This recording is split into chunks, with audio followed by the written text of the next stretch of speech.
Hello friends, welcome to Deepak law classes. आज हम कल जनरल डिफेंसेस कर रहे थे। जनरल डिफेंसेस में मैंने पिछले लेक्चर में सेक्शन 100 से लेके 102 तक कवर करवा दिया था, लेकिन किसी टेक्निकल एरर की वजह से वो पार्ट अपलोड नहीं हो पाया, तो आज मैं इसको रिपीट करवा रही हूँ।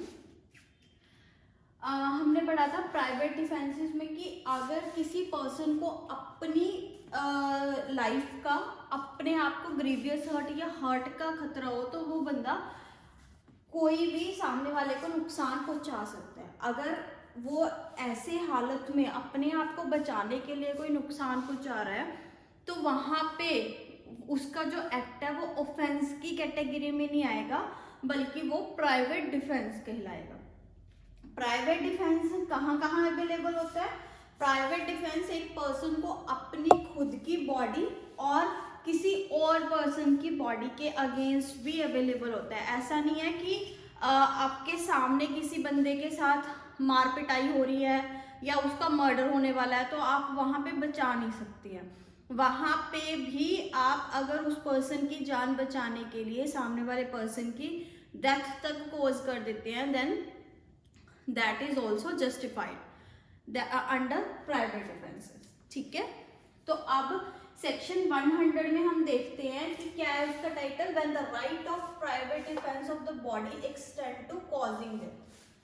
अब देखिए, मैं आपको बता रही हूँ कि हम प्राइवेट डिफेंस कोज करते करते क्या मतलब, प्राइवेट डिफेंस को क्लेम करते करते सामने वाले बंदे को नुकसान पहुंचा सकते हैं, लेकिन वो नुकसान कितना होना चाहिए? क्या हम सिर्फ उसको चोट ही पहुंचा सकते हैं, या ग्रीवियस हर्ट पहुंचा सकते हैं, या फिर डेथ कॉज कर सकते हैं? अब डेथ कॉज कर सकते हैं वो एक अलग इशू है। देखो, ऐसा है कि हर केस में हम बंदे को, सामने वाले बंदे को जान से नहीं मार सकते।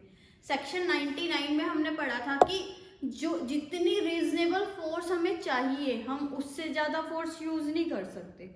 तो ऐसा नहीं है कि मान लीजिए सामने वाला बंदे के पास कोई ऐसा डेंजरस वेपन नहीं है जिससे वो आपको मर्डर कर दे। ज़्यादा से ज़्यादा मान लीजिए आप हेल्दी हैं, अच्छे खासे हेल्दी पर्सन है, और सामने वाला पर्सन दुबला पतला है, तो वहां पे अगर आपको उसको जोर से धक्का भी मार दोगे, दैट इज ऑल्सो सफिशिएंट। तो वही है कि जो एक्ट आपके साथ हो रहा है उसकी ग्रेविटी के हिसाब से आपका प्राइवेट डिफेंस बन रहा है।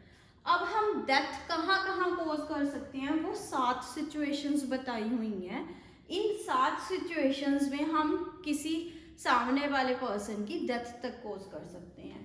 पहला है अप्रीहेंशन ऑफ डेथ।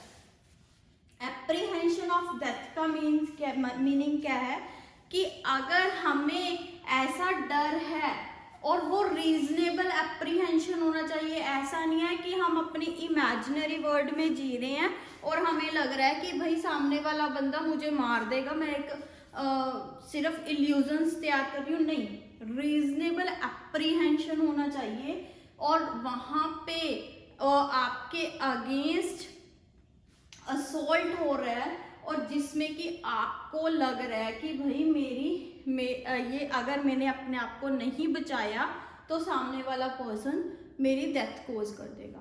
अगर ऐसा एप्रीहेंशन ऑफ डेथ है तो मैं सामने वाले पर्सन की डेथ तक कॉज कर सकती हूँ। तो ये फर्स्ट क्लोज है। दूसरा है reasonable apprehension of grievous hurt. ये नहीं है कि पर्सन मेरी डेथ कॉज कर सकता है तो ही मैं सामने वाले पर्सन की डेथ कॉज कर रही हूँ। अगर मुझे ऐसा लग रहा है कि अगर मैंने अपने आप को नहीं बचाया तो वो मुझे ग्रीवियस हर्ट कॉज कर देगा, तो ऐसे केस में भी मैं अपने आप को बचाने के लिए पर्सन की डेथ कॉज कर सकती हूँ। अब मैं बार बार बोल रही हूँ डेथ कॉज कर सकती हूँ, डेथ कॉज कर सकती हूँ, तो ये तो नहीं है कि मैंने अपनी तरफ से फुल फोर्स लगा के उसको मारने के लिए ही अपना एक्ट किया, अपने आप को बचाने के लिए जो एक्ट किया है वो उसकी जान लेने वाला एक्ट ही किया है। वो बाय चांस अकर होना चाहिए। ठीक है, मान लीजिए 2 पर्सन्स में स्कफल हो रही है और उसमें मुझे लग रहा है कि मेरे को ग्रीवियस हर्ट कर देगा, तो वहाँ पे मैं अपने आप को बचाने के लिए फोर्स यूज कर रही हूँ। मान लीजिए फोर्स यूज करते करते अगर मेरे से बाय चांस उस पर्सन की डेथ हो गई तो वो जस्टिफाइड है। वहाँ पे वो चीज़ इंटेंशनल नहीं होनी चाहिए कि मैं जानबूझ के ऐसा सिनेरियो क्रिएट कर रही हूँ कि सामने वाला पर्सन मेरे को तंग परेशान करे और मैं अपने आप को बचाने के लिए सीधा उसके वाइटल पार्ट पे गोली चला दूँ या फिर सीधा उसको स्टैब कर दूँ वहाँ पे, ताकि मुझे पता है कि उसकी डेथ होनी कंफर्म है। वो चीज़ भी बाय चांस होनी चाहिए कि आप अपना प्राइवेट डिफेंस यूज करते करते उस पर्सन की डेथ कोज कर दो। तीसरा है असॉल्ट टू कमिट रेप। अब सेक्शन 375 में जो है कि जो रेप है वो मेल टू फीमेल ऑफेंस है, कि यहाँ पे मेल पर्सन फीमेल के साथ रेप कमिट करता है, तो ये राइट फीमेल्स के पास।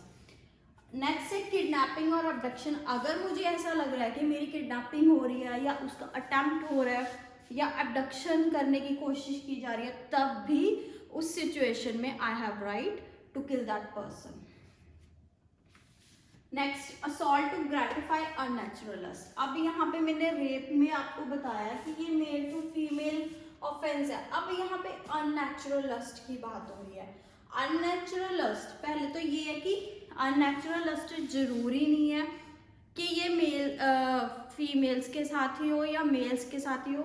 आपने हिंदू मैरिज एक्ट में जो डिवोर्स वाली सेक्शन 13 है उसमें ग्राउंड्स ऑफ डिवोर्स में ये भी पढ़ा होगा कि एनी पर्सन इज क्या कहते हैं कल्पेबल अबाउट जो सोडोमी बेस्टैलिटी, वो क्या है कि अननेचुरल लस्ट की फॉर्म्स ही हैं।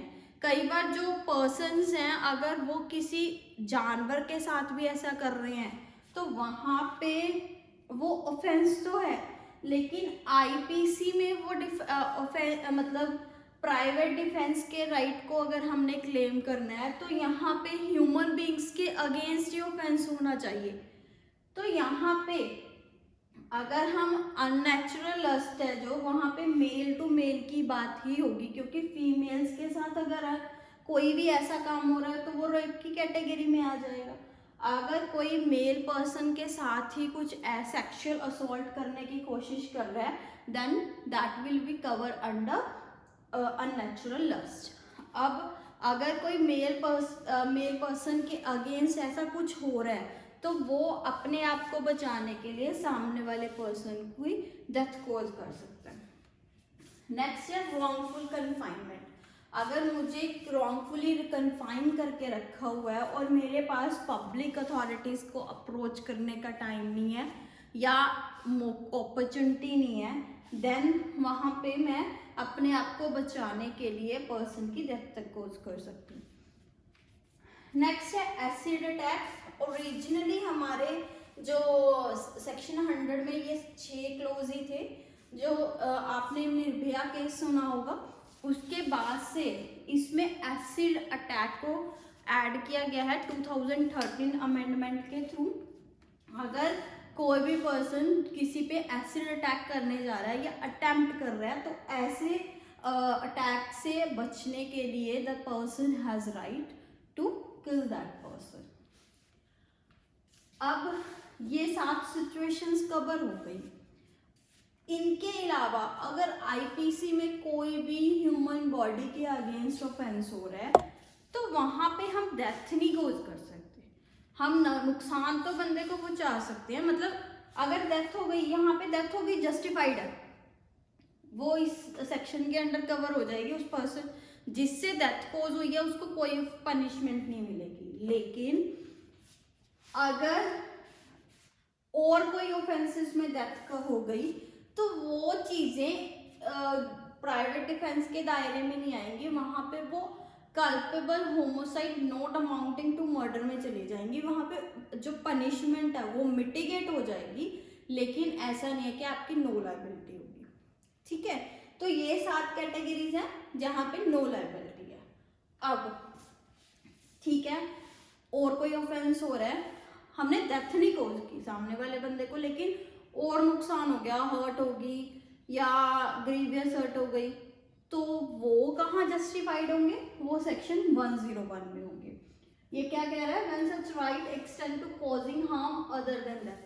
देखिए हमने सेक्शन 99 में बार बार मैं आपको बता रही हूँ, सेक्शन 99 में हमने पढ़ा है कि रीजनेबल फोर्स यूज करनी है।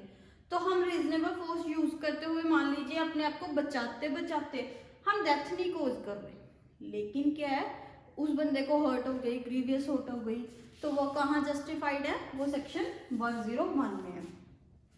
अब section 102 commencement and continuance of right of private defence of the body.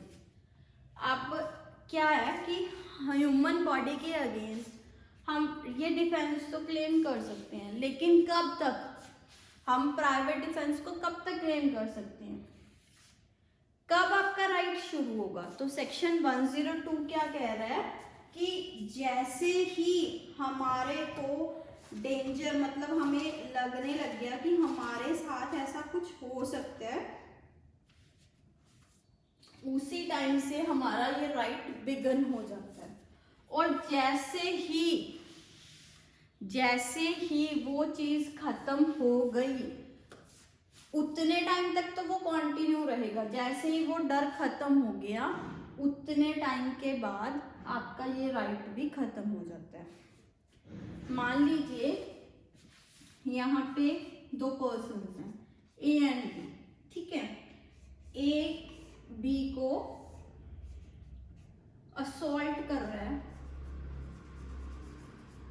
ठीक है।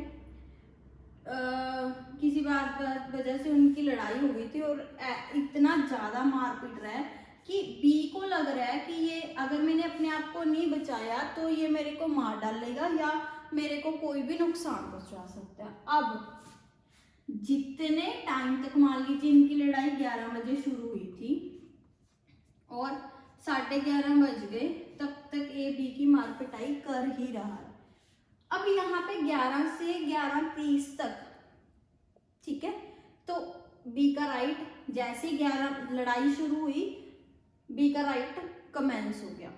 और जब तक मान लीजिए 11:30 बजे वहां पे किसी तरह पुलिस पहुंच गई या ए को लोगों ने शांत करवा दिया, कैसे भी ए वहां पे उस स्पॉट से हट गया और बी अभी सही सलामत है। तो एज सुन एज ये 11:30 बजे यहाँ पे ए का डर उसको खत्म हो गया, उसका राइट भी खत्म हो गया। अब यहाँ पे बी अगले दिन जाके ए को अगर मारने जाता है कि तुमने, मुझे तो इससे डर है, ये तो मेरे को मार देगा, तो वहां पे बी को कोई डिफेंस नहीं मिलेगा, ना इस सेक्शन के अंडर ना इस सेक्शन के अंडर। उसको डिफेंस अगर इतने टाइम के अंदर अंदर, ठीक है, वो इसको डेथ भी कॉज कर देता या कोई हर्ट, ग्रीवियस हर्ट कुछ भी कॉज कर देता, वो सब कुछ सेक्शन 100 एंड 101 के अंदर जस्टिफाइड था। अब जैसे ही डर खत्म हो गया, उसका राइट खत्म हो गया। दूसरे दिन वो इस चीज को, या इवन शाम को अगर वो कहे कि मेरे को तो उससे डर है, अब यहाँ पे रीजनेबल एप्रीहेंशन नहीं है ना, क्योंकि वो तो उस स्पर ऑफ मोमेंट में जो चल रहा था ठीक था, किसी वजह से लड़ाई हुई थी, अभी वहां पे वो लड़ाई भी खत्म हो गई। उस टाइम पे जो आपका गुस्सा है वो भी खत्म हो गया या गुस्सा शांत भी हो गया। हो सकता है अब ए की दुश्मनी पड़ गई, लेकिन अब ए उस टेम्परामेंट में नहीं है कि मैंने बी को मारना है। तो जैसे ही ये डर खत्म हो गया, उसी टाइम आपका राइट खत्म हो जाता है, उतने टाइम तक आपका राइट कंटिन्यू रहता है। तो ह्यूमन बॉडी के अगेंस्ट आपका प्राइवेट डिफेंस वाला पोर्शन यहीं तक था।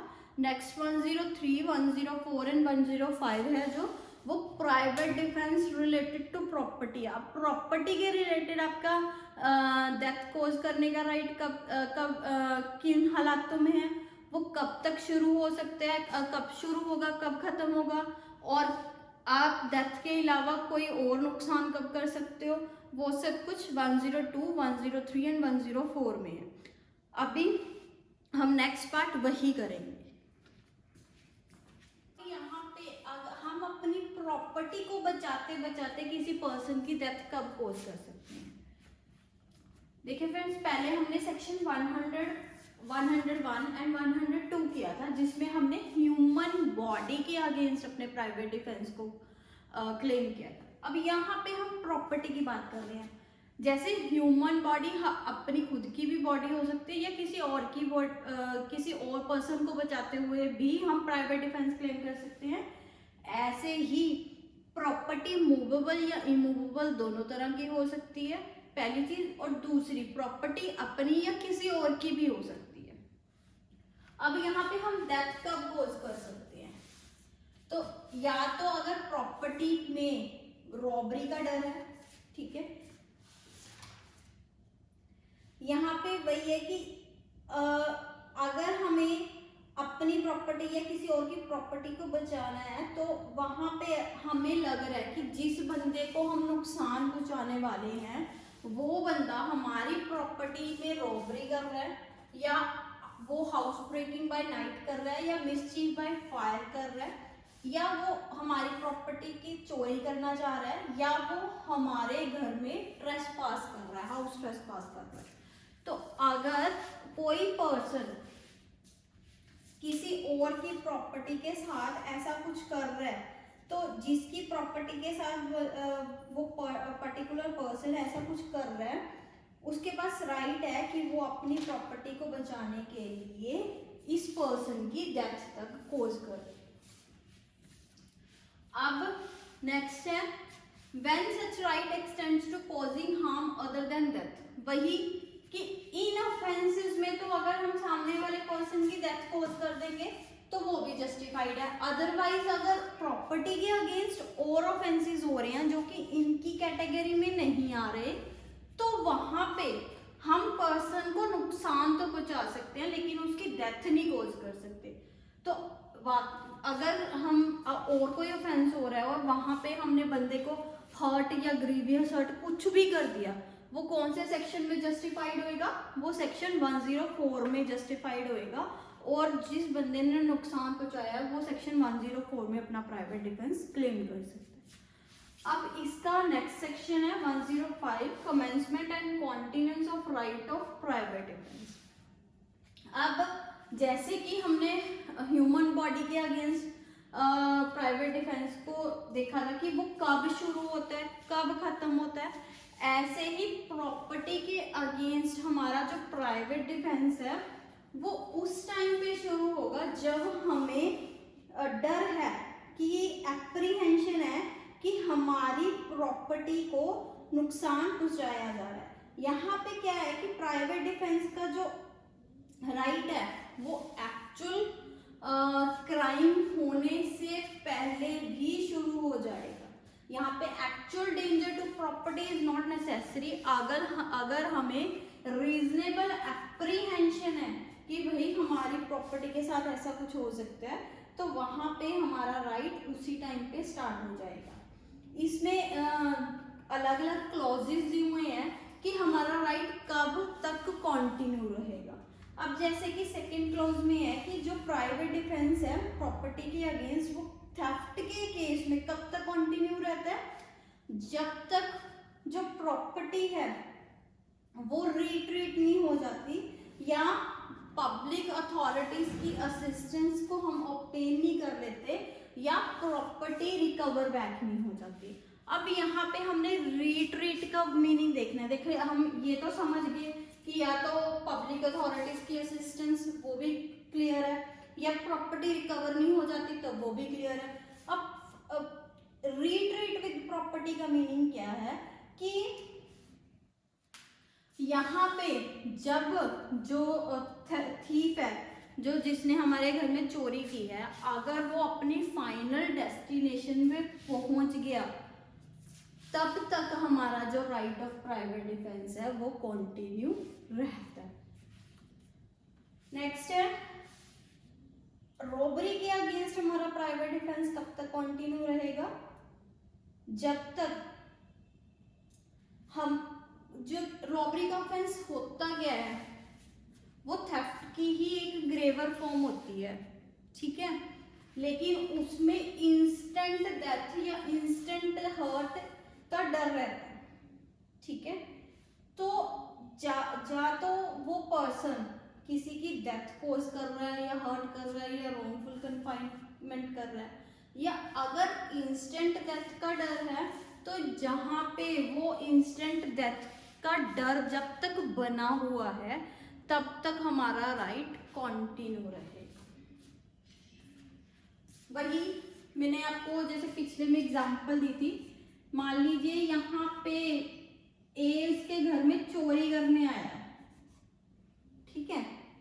अब वहां पे यहाँ घर इसके घर वाले जा गए, इसके बेटे हैं मान लीजिए सी एंड डी, और ए को अगर पता लग गया कि अगर मैंने अपने आप को बचाना है तो मैं यहाँ पे क्या कर रहा हूँ, उसने सी को अपने गन पॉइंट पे रख लिया कि मुझे चोरी करने दो, अदरवाइज मैं सी को मार दूंगा। अब यहाँ पे जो चोरी है, क्योंकि डेथ का डर हो गया, वो ग्रेवर फॉर्म बन गई, अब ये रॉबरी के फॉर्म में आ गई। अब अगर जब तक बी को ये डर है कि सी की डेथ कोज हो सकती है, मान लीजिए ए ने उसको गन पॉइंट पे रखा था लेकिन ए की जो पिस्टल है उसमें बुलेट्स ही नहीं थी। अब जब तक तो बी को ये नॉलेज नहीं है कि उसकी पिस्टल में बुलेट्स ही नहीं है, तब तक तो वो डर कंटिन्यू रहता है। जैसे ही बी को ये पता चल गया कि ठीक है उसने गन पॉइंट पे रखा है लेकिन उसकी पिस्टल में बुलेट्स ही नहीं है, तो as soon as he knows it, उसका जो राइट है वो खत्म हो गया वहां पे। क्योंकि ठीक है रिट्रीट विद प्रॉपर्टी या फिर वो वापिस रिकवरी वाला या वो चीजें अलग हैं, लेकिन अगर हम इस पार्टिकुलर उसमें बात कर रहे हैं कि भाई अगर रॉबरी के केस में इंस्टेंट डेथ का डर खत्म हो गया, तो जैसे ही वो खत्म हो गया उसका जो राइट है वो खत्म हो गया।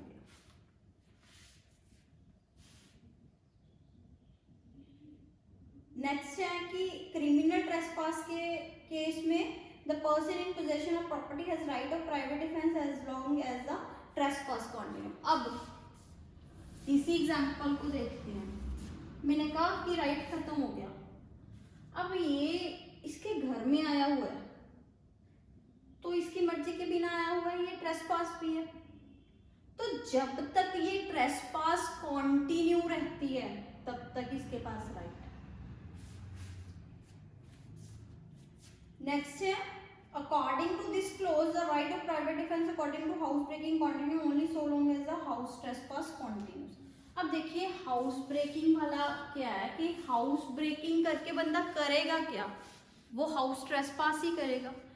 जिस टाइम तक हाउस ब्रेकिंग करके वो हाउस, क्योंकि हाउस ब्रेकिंग करके वो घर के अंदर आ गया, तो जब तक वो ट्रेसपास कंटिन्यू रहेगी, ट्रेसपास रहेगी, वो बंदा उस घर के प्रीमिसेस में रहेगा, तब तक उसका right of private defence continue रहेगा। पर अब यहाँ पे क्या है, हमने सेक्शन 99 की कंडीशंस को देखना है। हमने यहाँ पे अब देखना है कि मान लीजिए बी ने किसी तरीके से ए को बांध लिया है, कैप्चर कर लिया, उसने पुलिस अथॉरिटीज को इन्फॉर्म भी कर दिया। अब यहाँ पे बी क्या है कि जब तक अगर उसने उसको बांध लिया तो ऐसा नहीं है कि बांध के उसकी मार पिटाई करनी है, नहीं। यहाँ पे क्योंकि उसके पास पब्लिक अथॉरिटीज को अप्रोच करने की भी थी का भी ऑप्शन थी, वो मिल गई उसको, उसने अवेल कर ली। और नेक्स्ट क्या है कि उसने उसको बांध भी दिया। अब यहाँ पे उसका जो रीजनेबल फोर्स है वही यूज करनी है, उससे ज्यादा अगर यूज कर रहा है तो उसका प्राइवेट डिफेंस नहीं बनेगा। हाँ अगर मान लीजिए मैं कह रही हूँ कि पिस्टल वाला उसको इंस्टेंट दर्द था, तो यहाँ पे ए के पास भी मान लीजिए पिस्टल थी, बी के पास भी पिस्टल थी, तो उसने भी इमीडिएटली निकाल के शूट कर दिया। तो अब यहाँ पे चाहे उसकी ए की पिस्टल में बुलेट्स थी चाहे नहीं थी, क्योंकि उसको इंस्टेंट डर था कि इंस्टेंट फियर ऑफ डेथ था या इंजरी का था, तो वहाँ पे अगर इसकी डेथ भी कोज होती है वो सेक्शन 103 में जस्टिफाइड हो जाएगी। अगर कोई और नुकसान हो रहा है तो 104 में जस्टिफाइड हो जाएगी। ठीक है, तो ये सेक्शन आपका private defence of property cover हो गया। नेक्स्ट है 106। देखिए हमने पिछले जितने भी सेक्शंस किए वहां पे प्राइवेट डिफेंस में हमने हमेशा उस पर्सन को नुकसान पहुंचाया जो हमारे ऊपर असॉल्ट करना चाह रहा है या हमारी प्रॉपर्टी को नुकसान करना चाह रहा है। अब अगर हम अपने आप को बचाते बचाते किसी इनोसेंट पर्सन की डेथ कोज कर दें तो क्या वो जस्टिफाइड होगी? यस, वो सेक्शन 106 में एक कंडीशन दी हुई है। मान लीजिए यहाँ पे ए है, उसके घर के बाहर बहुत सारे पर्सन्स इकट्ठे हो गए, ठीक है, और वो मतलब इतने एग्रेसिव हैं कि वो ए को मारना चाह रहे हैं। अब यहाँ पे ए के अगेंस्ट डेडली असॉल्ट करना चाह रहे हैं पर्सन्स, ठीक है। अब ए को पता है कि अगर मैं यहाँ से अपने आप को बचाने की कोशिश कर रहा हूँ तो हो सकता है बचाने की कोशिश में मैं किसी ऐसे पर्सन को भी मार दूँ जो मेरे को मारने की इंटेंशन नहीं रखता, जो कि बिल्कुल इनोसेंट है। मान लीजिए यहाँ पे एक मॉब जा रही है, उसमें से मतलब ये रास्ता भी है, मान लीजिए यहाँ पे कोई पासर्स बाय भी जा रहे हैं, वो भी अब ए उनको दूर से डिस्टिंग्विश नहीं कर पा रहा और उसने अपने आप को बचाने के लिए यहाँ पे कोई मान लीजिए गैस वाला बॉम्ब रिलीज कर दिया या उसने फायर ऐसे एकदम से फायर करनी शुरू कर दी, जिसकी वजह से यहाँ पे जो मान लीजिए एक पासर बाय है जो कि बी है, बिल्कुल इनोसेंट पर्सन है, उसका इस भीड़ से कोई लेना देना नहीं, उसका इससे कोई लेना देना नहीं, वो तो अपने रास्ते से जा रहा है और इस अपने डिफेंस को लेते लेते वो इसको भी मार डालता है, ठीक है।